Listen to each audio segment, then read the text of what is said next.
Hello and good afternoon to everybody who's joining us. We probably will have a few late entries. We normally do as people start to sort of trickle through the virtual door, as we say. My name's Stuart Moore and I'm a director at Plus One Recruitment. For those of you that don't know me, hello, good afternoon and thank you for joining us. And I'm ably assisted this afternoon by my colleague Vanessa Rodriguez. Vanessa will be manning the chat.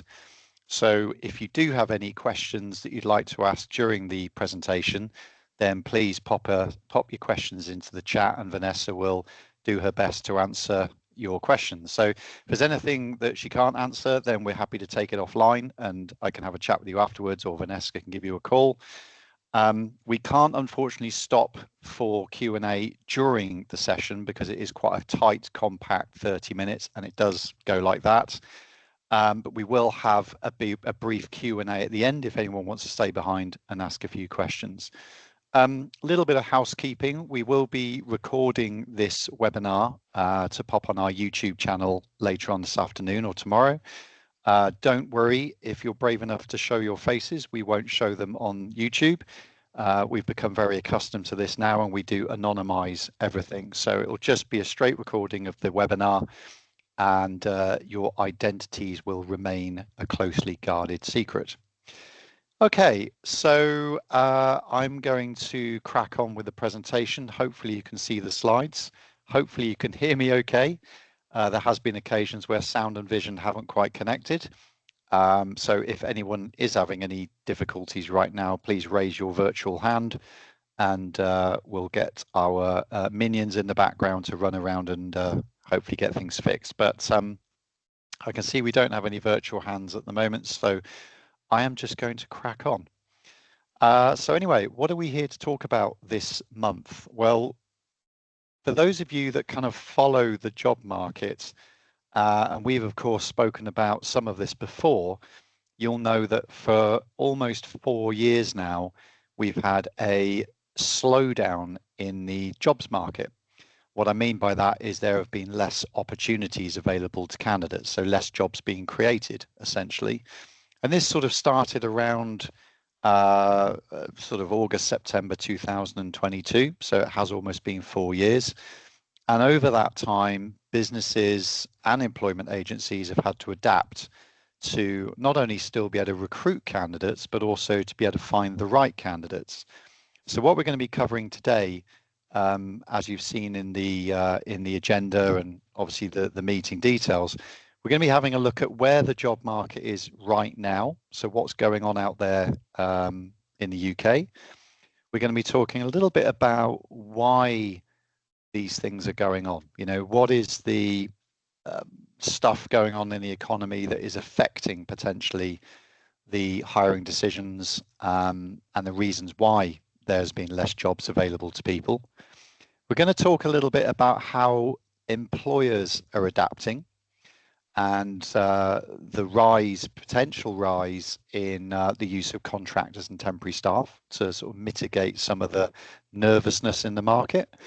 And we're going to be giving you some kind of tips and hints in terms of what you can do to prepare yourself for the job market if and when you come to hiring. Because, you know, whilst we do see headlines about rising unemployment and companies making redundancies, if those of you in the room have tried to recruit recently, it's still surprisingly difficult to find good staff.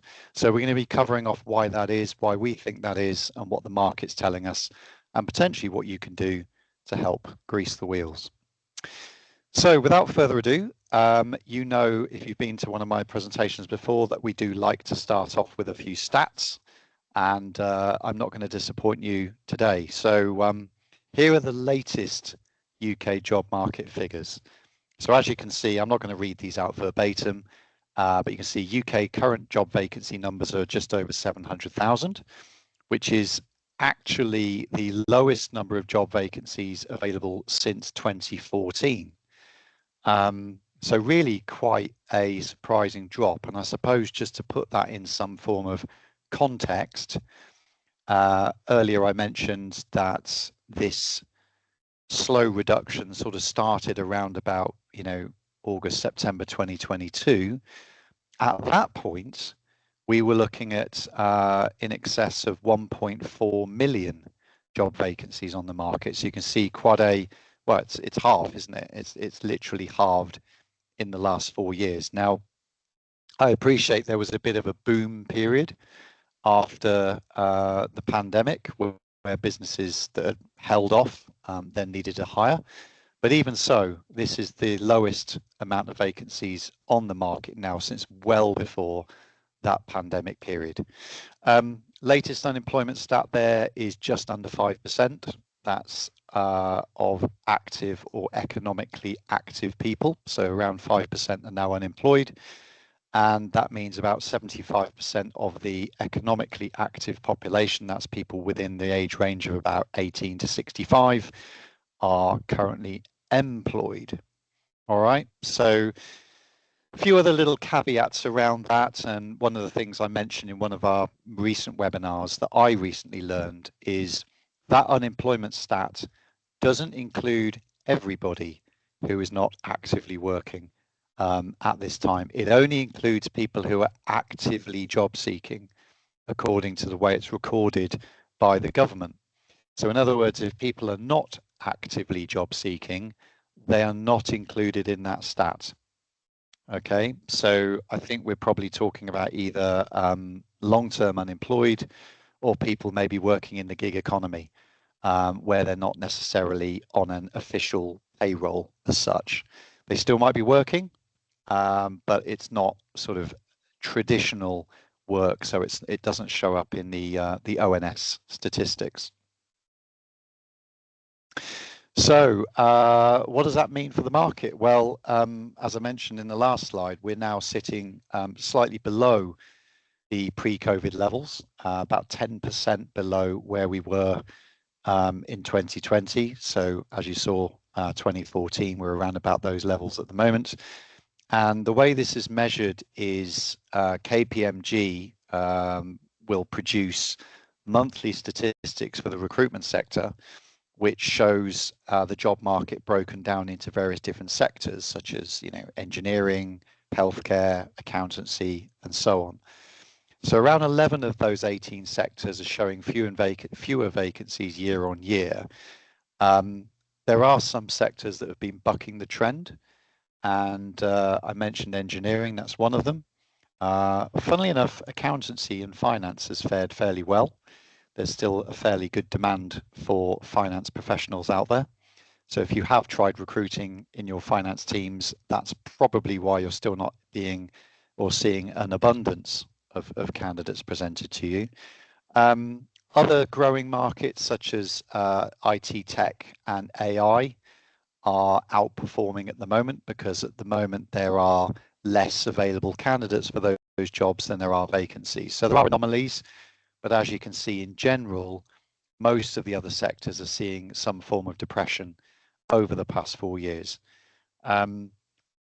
Bit of a headline there on that final bullet point. The Office of National Statistics are basically reporting that one of the reasons why we are seeing this slowdown is due to an increase in labour costs and other operating expenses. So that might be, recent changes to national insurance, for example, that is obviously a levy on top of the salaries. We've had various increases in minimum wage, which of course has put some downward pressure on certain sectors. So all of these things are combined to produce a bit of a lull, let's say, for the job market. Okay, we've also had a recent change of Prime Minister. Now, I think the stat is, and please correct me if I'm wrong, we've had now 7 Prime Ministers in 10 years. So almost as many people running the country as Watford Football Club have had as sporting football managers in that time, probably about the same, to be honest. But of course, none of this helps with predictability. None of this helps with allowing businesses to plan effectively, because of course every new leader wants to put their stamp on things and has their own ways of trying to convince the public that they're doing the right thing. And of course, I'm sure we can expect some more changes again come October, November, when Andy Burnham's budget is announced. So all of this sort of uncertainty has not helped the hiring landscape. And I think certainly I feel like you know, 2 or 3 years of actual stability would do wonders for the economy and the job market. Please feel free to thumbs up if you agree with that comment. But yeah, it's not helped.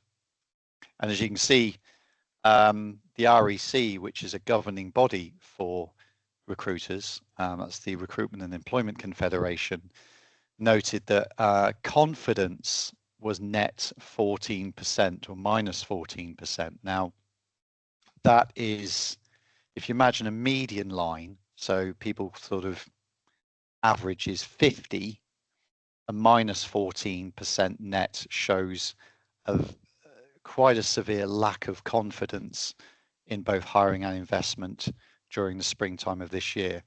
And generally confidence in the wider economy is just under that 50%. So as you can see, yeah, a lot of people are feeling a little bit sort of, you know, I wouldn't say rabbit in the headlights, but you know, we can't plan effectively. We don't know what's going to happen. We don't know what the new policies are going to be. And that's not giving us the confidence to hire permanent employees into the business. However, hiring hasn't stopped completely. If it did, I would also be on the queue of people looking for a new job.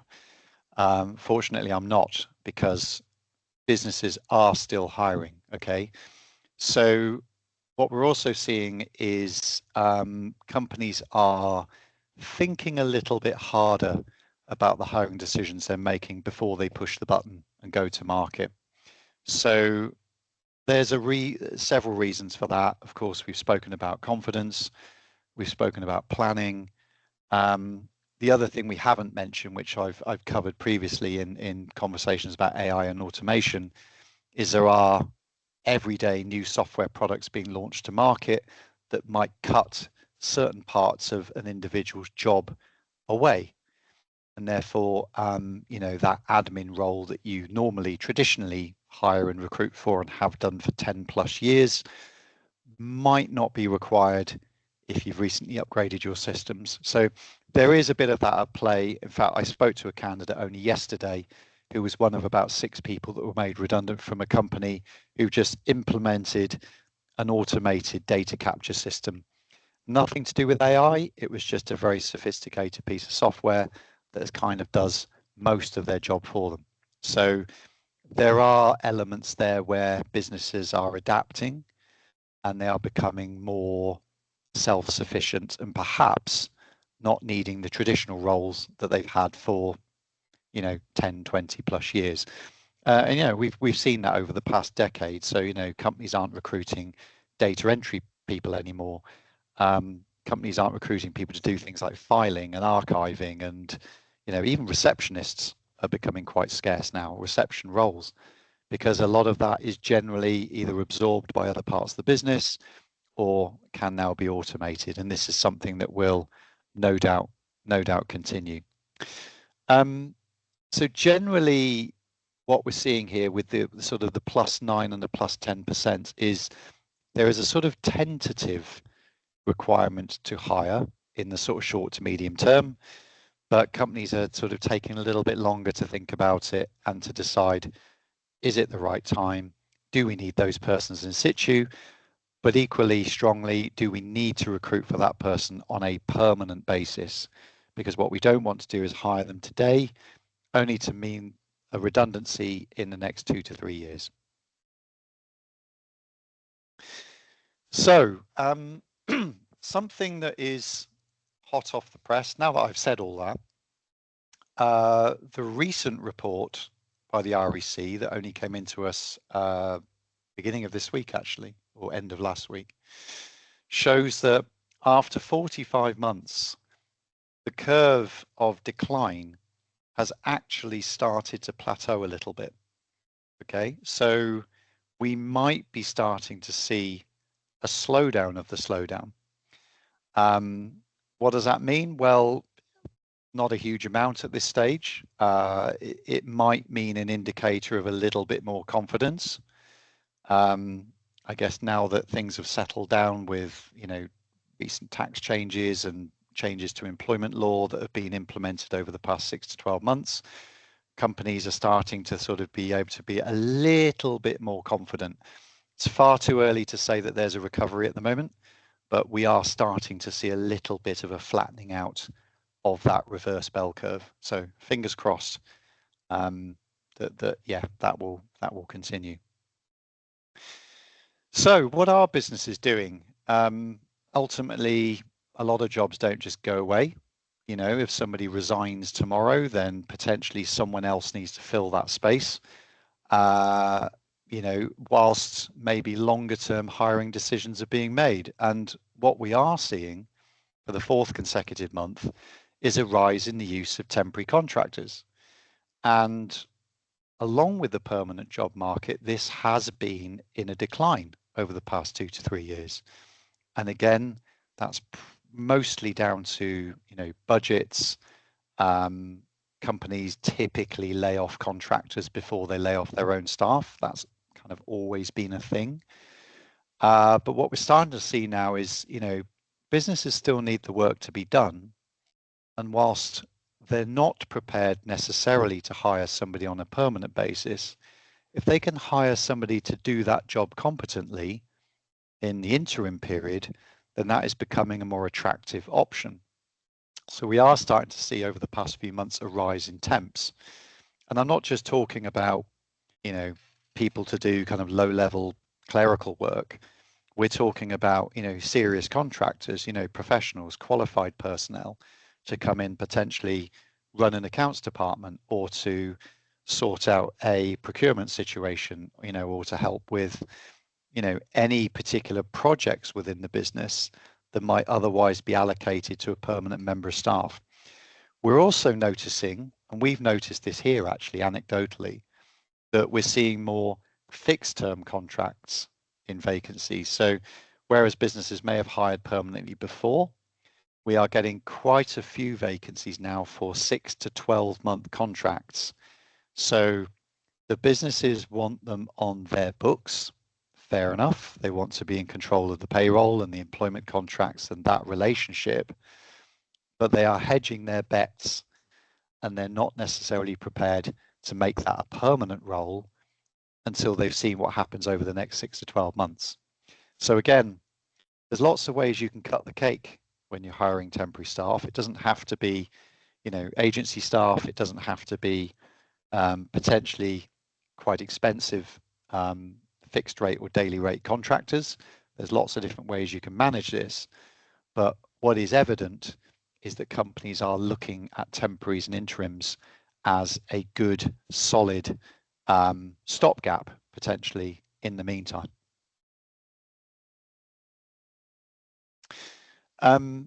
Various reasons here why hiring temps is a good idea at the moment, and I've mentioned some of them already. Interestingly, and this is something that was highlighted to me at a seminar recently, or I shouldn't say seminar, it was an all-day event run by a team who are a membership body that we belong to, and hello Andy, who's in the room with us today. In the United States, actually, around 60% of all employment is temporary and contract. And you might not be aware of that, but that is something that is on the increase even in the US. And it may be that that becomes a little bit more commonplace in the UK, where temps and contractors may have traditionally only be used for overspill work. In America, temps and contractors are almost the norm. For, as I said, at least 60% of jobs. And that is predicted to increase in the States. And like I said, it'd be very interesting if we continue in this sort of fairly flat economic environment, whether temps and contractors will become more commonplace in the UK. So yeah, I thought I'd throw that in there because I thought it was sort of quite an interesting little comparison with what our friends over on the other side of the pond are doing. So I guess the key message here is, rather than just seeing temporary and contract workers as I said, an overspill, potentially bring that conversation in when you're thinking about your permanent hiring too. You know, do we need a permanent person in this job, or could we hire somebody on a fixed term contract or a period of time to firstly see whether the job is still going to be viable in 12 months. They can cover the role for the time being. But equally, if it's a new role and you've not had, and we tend to see this in areas such as marketing, which has been a very depressed recruitment sector for several years now, do we now need to hire somebody in our, to do the marketing for the business, or shall we bench test that role for a period of 6 to 12 months before we commit to making that, a permanent hire? And it could also, of course, always mean that you take that person on a temporary to permanent basis, or you hire a contractor if they're doing a particularly good job. There's always that option available.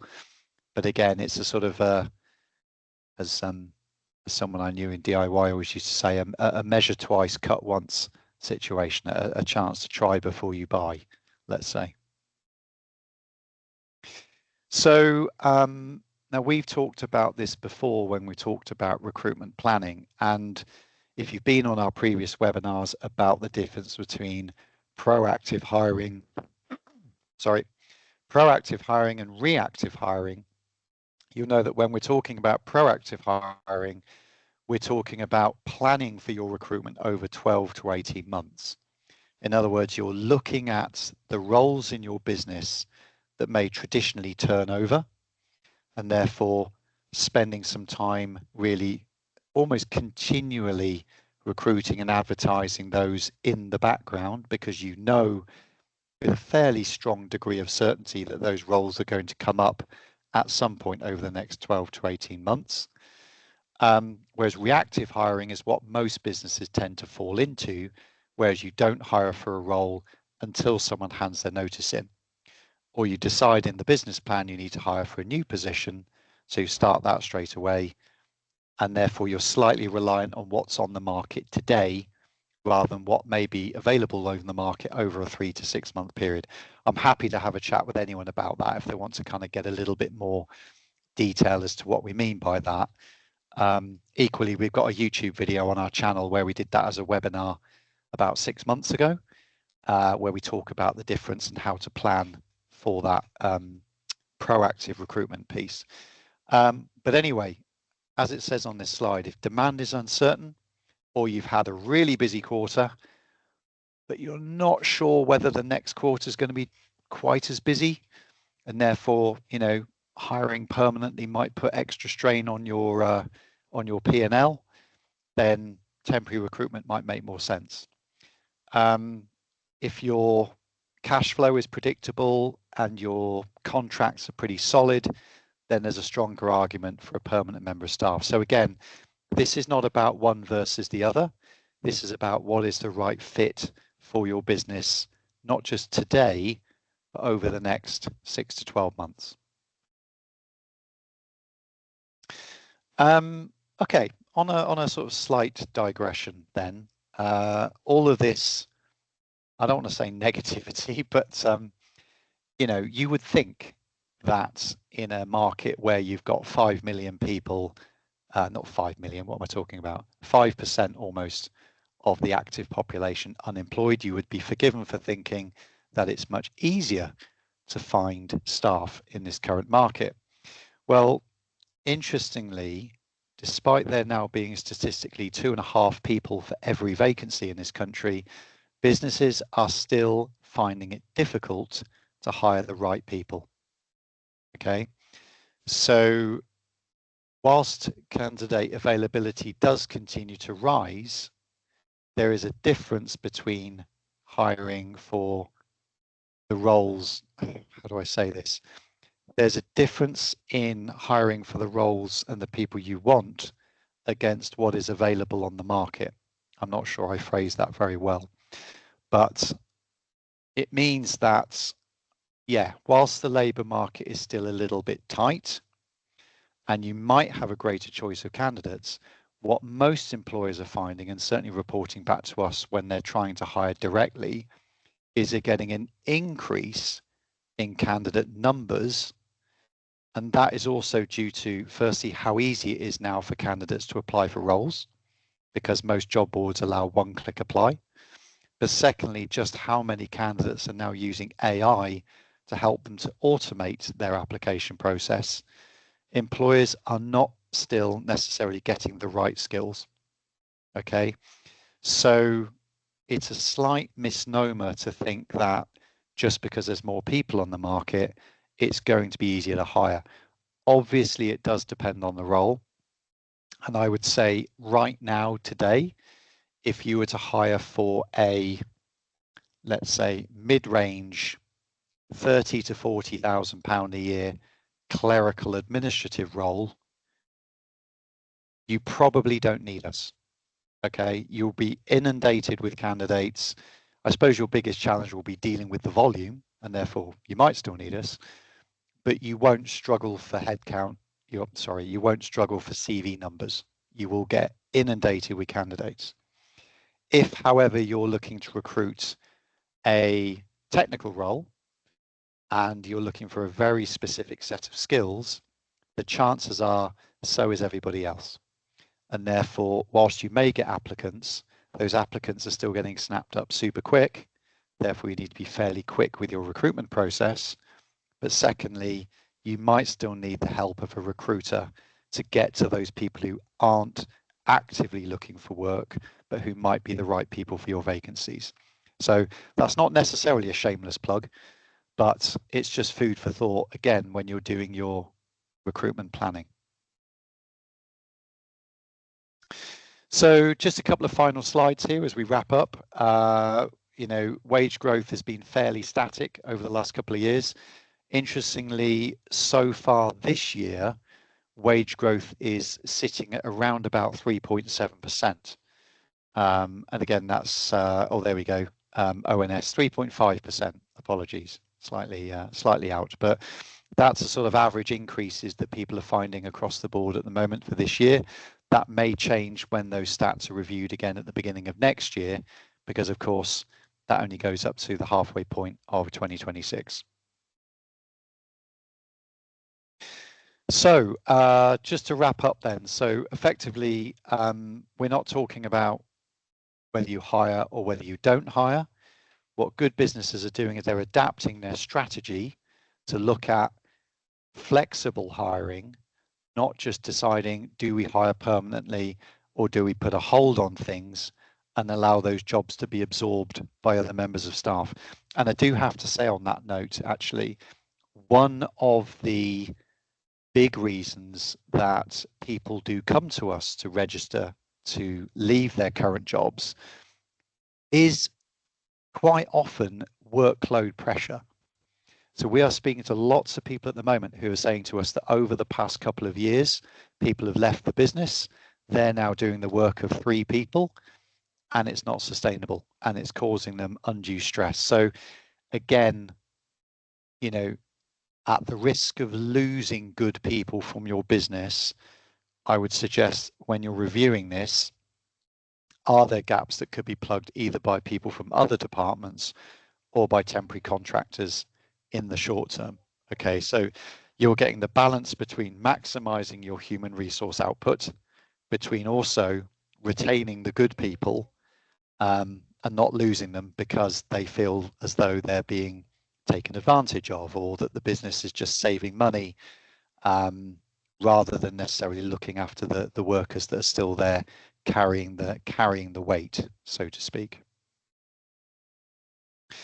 So I think we've mentioned some of these points already. I'm not going to kind of just continue to repeat the same points, but I would like to leave you with 5 things to take away before we go to a quick Q&A. And that is, as I said, hiring has slowed, but it hasn't stopped. Permanent recruitment looks as though it may be stabilizing after a 4-year slowdown. So fingers crossed, we'll see improved statistics over September and October. The use of temps is increasing, so businesses are becoming maybe a little smarter with regards to their requirements.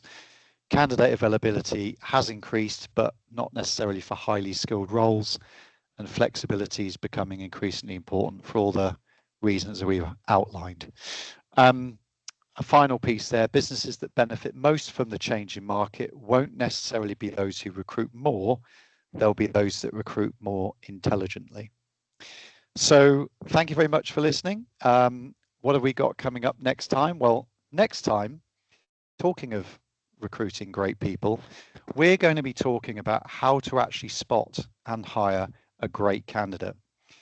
What we're seeing is that a lot of candidates are now using AI to not only polish up their CV, I won't say exaggerate on their CV, but I would say polish up their CVs, helping to help them apply for jobs at volume, which is starting to make it increasingly more difficult for employers to identify what a good candidate looks like from their CVs.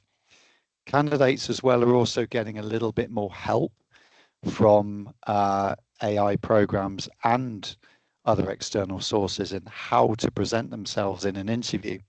So effectively what we're going to be doing in this webinar is giving you the tips and tricks that we use as recruiters to identify those that are really good candidates and can do what they say on their CVs, as opposed to those who might be gilding the lily slightly.